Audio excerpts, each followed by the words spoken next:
That's one of the tracks you'll find on the new Recoil compilation, Selected, that was called Edge to Life, featuring Tony Halliday of Curve singing lead on that track. And we're talking to Alan Wilder from Recoil and of course, Depeche Mode. And when you were starting this project back in 1986, what were you listening to at the time? Or what are you listening to now? I would say that near the beginning of the Recoil project, I was probably more influenced by purist electronic music, that I'd been introduced to primarily by Daniel Miller and the Mute label at the time that I joined Depeche Mode. Prior to that, my influences hadn't been particularly electronic. They'd been 70s glam rock, rock and David Bowie, the Beatles, Sure. blues and rock and roll music. And all of that stuff is still very much in there, along with the electronica and everything else that you hear. I mean, I've got such a wide range of listening taste, and I'm quite proud of that. I don't want to restrict myself. And I think anyone who listens to Recoil will clearly hear all kinds of different influences in the music, and that's a good thing, I think. With technology changing over the years, has it gotten easier to make, or is the option of having so many different choices making things more difficult? Yeah, well, it's both of those things. That some things get easier and some things get more difficult.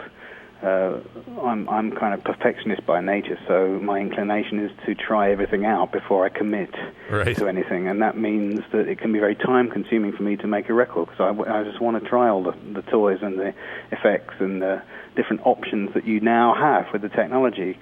In the older days, things are very simple in some ways, and yet could be very difficult to achieve if you were trying to be in any way groundbreaking. So, when we first started using samplers and trying to sequence everything, we'd run into continual problems just trying to do what these days is very simple to many musicians. So there are plus and minuses. I think also as you get older, the experience you have from making records kind of stops you falling into the pitfalls, that making errors that you might have made when you were younger. And so in that respect, it kind of gets easier. But in other respects, because I always want to challenge myself and I want to improve on what I've done before, that makes things harder. So I often get asked this question, is it easier to make records? And it's both. It's easier and harder.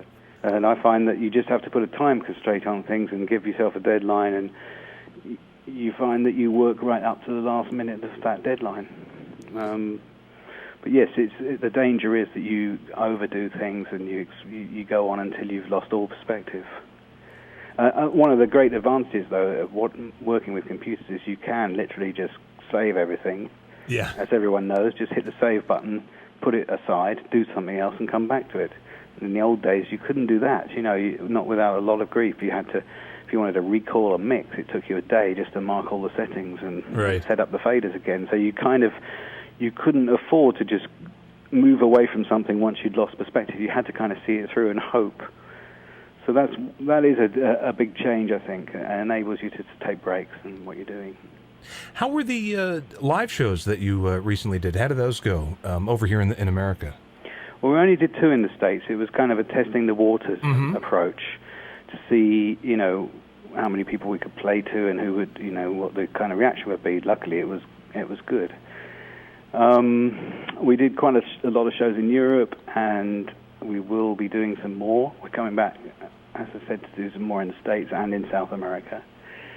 It was interesting.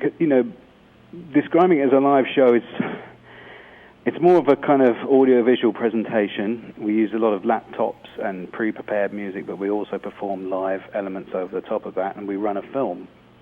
So as long as people come knowing what to expect, they won't be kind of disillusioned in any way, But if they expect a kind of live band, then that's not what they're going to get. Right. So we prepared a lot of this very much with the idea of it being performed and listened to loudly in a venue. And so it's quite different to what you hear on the records.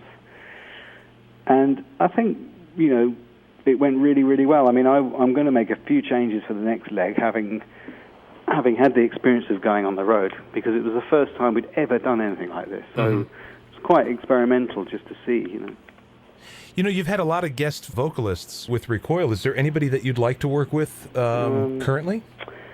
Well, there's a couple of names from the past. I've always had a soft spot for Mark Hollis from Talk Talk, who kind of disappeared off the scene completely.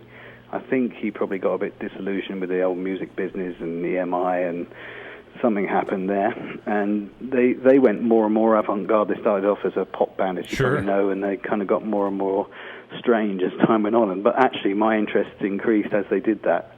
And I always thought he had just a unique voice.